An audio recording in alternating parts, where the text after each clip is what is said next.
Hello everyone, welcome back to the channel. My name is Savannah and today we're back in Sequora Zoo.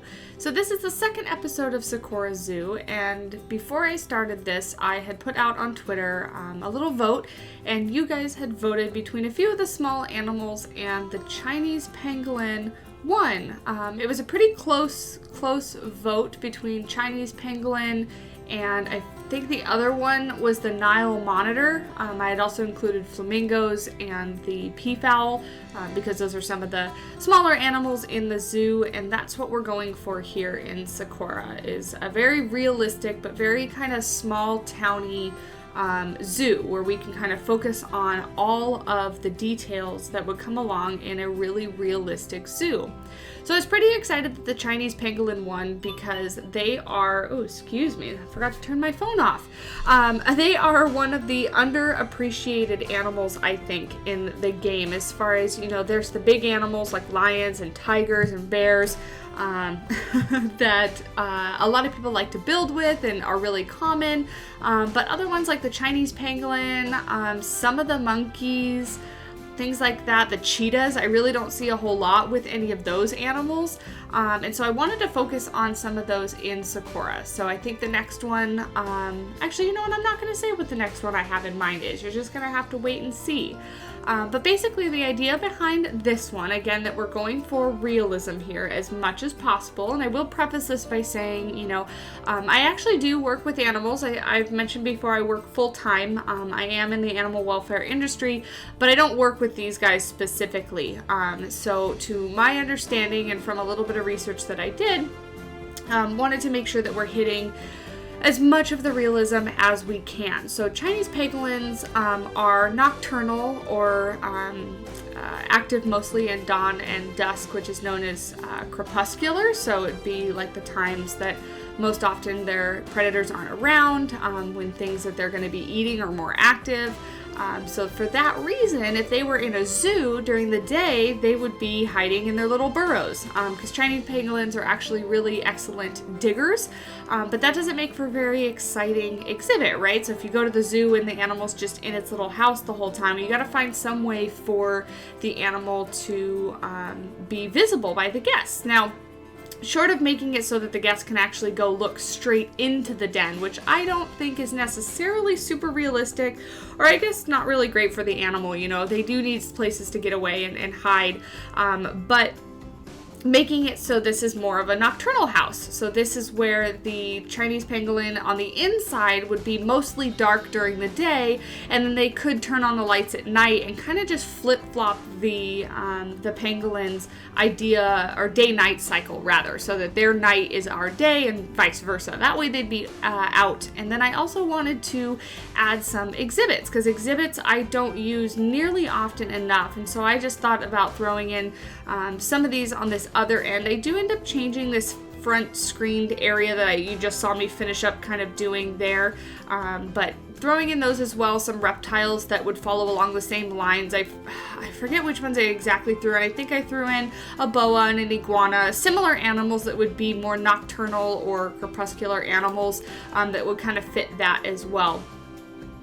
So that we can go along again with the realism. So with this, I'm just adding in a little water area, what would you call it? It's not a trough, it's like a little pool. Chinese pangolins, I don't think they swim. Maybe they can, but I kept it really shallow because they're really small animals, so I wanted to make sure that it was just kind of a shallow little pool where they could get some water and drink from. And again, always adding a drain as if it would be drainable by the keepers. And then something new tried on this one is I added this little rim around it, so it'd be where the concrete kind of, is rounded off around the edges to keep the water in.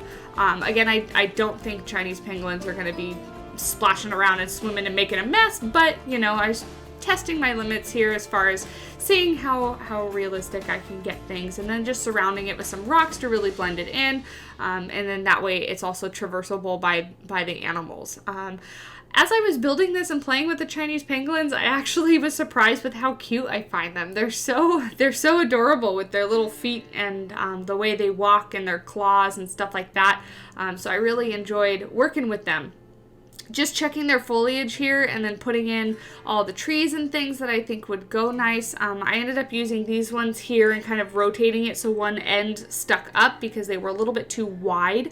I really wanted to keep this enclosure as small as possible, so I think when I checked the traversable area, it ends up being just big enough where I think you could have two, but because Sequora Zoo is supposed to be along the lines of a smaller zoo, maybe the zoo doesn't have a huge budget, things like that, or they're mostly taking in rescue animals. I ended up only putting one female in here with the idea is that, maybe she was rescued as somebody had her as an illegal pet, or she was from another zoo, then she's just elderly, or something like that. So it's just for a single female pangolin is all that this zoo has, but I think it turned out really well. So that's also why I tried to keep it on the smaller side, thinking, if they only had one or two animals in here, they're not going to have a really big open enclosure. I do picture Sequora Zoo being not really an old zoo, but maybe an older zoo. So, nowadays we would like for all the animals to be able to have outdoor spaces. Sequora Zoo, when it was built, maybe that wasn't the standard. So this one is 100% inside. But that does allow me to do lots of lighting and stuff. And so the inside lightings are that kind of red or orange hue of light, which still give off heat and allow you to see, but it doesn't disrupt a day-night cycle for an animal. It still allows them to think that it's nighttime. And then I use a red light in the little cave den area as well. And then I completely surround the whole thing in rocks. Again, just trying to make it seem like a little den house that she would go into, because like I said, when I was looking at Chinese pangolins and information, they are big burrowers and diggers. So wanted to have somewhere where they would kind of go down into to go sleep. It is a rather big little cave for one single Chinese pangolin, but I wanted to make it realistic in a sense where a keeper could actually get in here. I didn't want to make it so small that it would look like the keeper would have to crawl on their hands and knees to get in there. And I do end up adding a door separately into this enclosure. It's not an actual habitat door, but you'll see, I think right after this is when I start to do the backstage area. And I add a little, right here, I'll add a little door. And that way it would be, they could go into just the den, or they could go into the enclosure on the other side. I'm also super pleased. You'll see I do some more backstage area as far as outside, and I actually connect it with the bongo house. I haven't released any footage of the bongo house in video form, although I did record when I added that, and I tweeted out a couple pictures because in the first episode, I do their enclosure, but I didn't add a backstage area, and that's something that I really want to work on in Sequora Zoo as a theme going forward, is making sure that every single area has backstage and keeper accessibility and stuff like that, places that the guests shouldn't see. That way we make sure to hide it from them. Again, I sound very repetitive, but just trying to be as realistic as possible. I really, really enjoy playing the game when I can test the limits of how realistic you can get. And that's just because I have a huge interest in animals and animal welfare, so I like playing that way. Everybody has their own style, but that's just how I like playing. I will say, as far as the style of the building goes, because I am far from an architect, really struggled with that. Really struggled. I cut out some footage because it was a lot of me just playing with different trim pieces, and I got to a really Bavarian looking style at one point and had to pull it back and change it because that is not what we're going for. Trying to find something that matched and vibed with, the other style of the buildings, but isn't exactly, because I just don't want it to be a repetitive, same wall pieces, same ceiling, same, this, that, and the other. I was going to make some custom doors here, but then just wasn't happy with it, and realized I could recolor this door that I'm using as a little reference or a scale piece. Overall, I am happy, but I will say right now, please don't judge me for this green color that's on here. It's not the color that stays. Neither are the light walls. You can see I'm changing things dark, and in a second here, it should flip. And I get some dark walls. I get the flat roof because that's what else is in Sequora Zoo, I guess, after I do a little bit more foliage. When I get stuck on something, so like I was right there with the style of the walls and stuff like that, I wasn't happy with the color. I kind of take a break and do something else. So you can see that's where I did cut out some footage because I played with a bunch of different roofs and just wasn't happy. So went to doing the roof inside the Chinese Pangolins house, the actual exhibit, because I did know that I wanted it to look like a cave itself with rocks on the ceiling and rocks all along the wall, and then doing the guest area, putting the lights in and stuff like that, because I did have a pretty clear idea on what I wanted to do for that.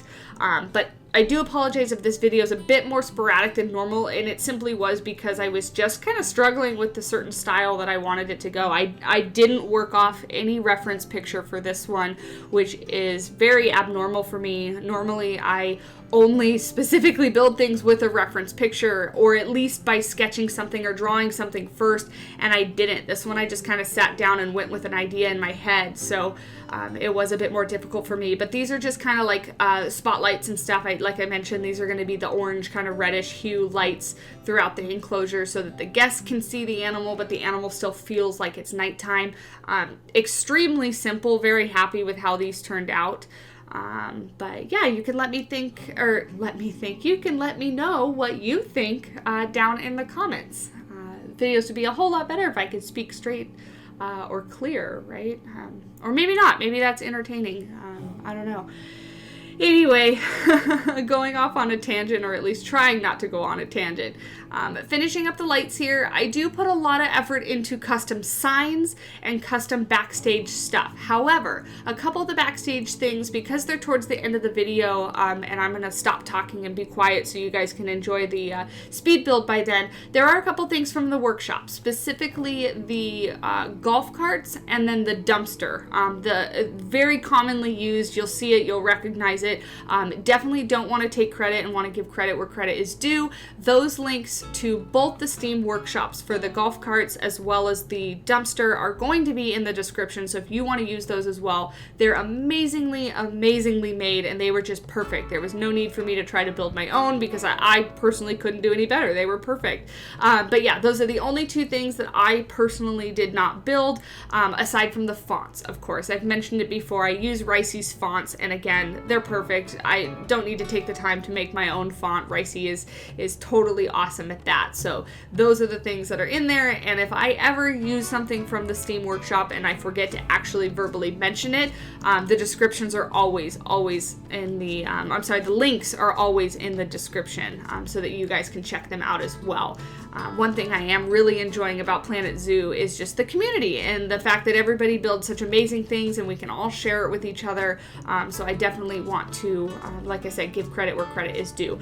And this font right here is amazing. It was perfect size for what I wanted to do. And again, it's a Ricey font.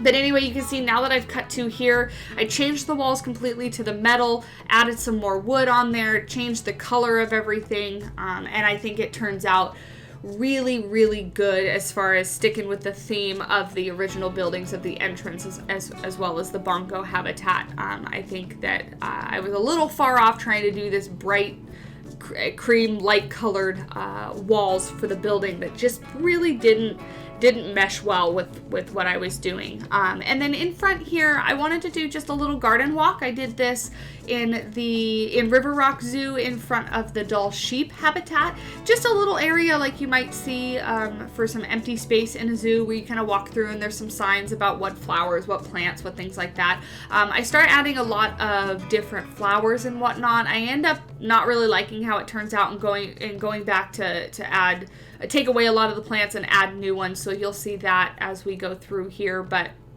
just a little bit of scenery and stuff for people to walk through is it. There's really no purpose to this other than decoration. So but overall, thank you guys so much. Like I said in the last video, really enjoying the support. Really thankful for all the comments, all the likes, all the feedback on everything. I've gotten a couple people get to where they are showing me stuff that they've done, things that they've taken from my build, and I really enjoy that. I think it's phenomenal what you guys can do. The couple things that I've seen where things that I've built have been taken and tweaked and improved. You guys improve upon them so much, so it's awesome.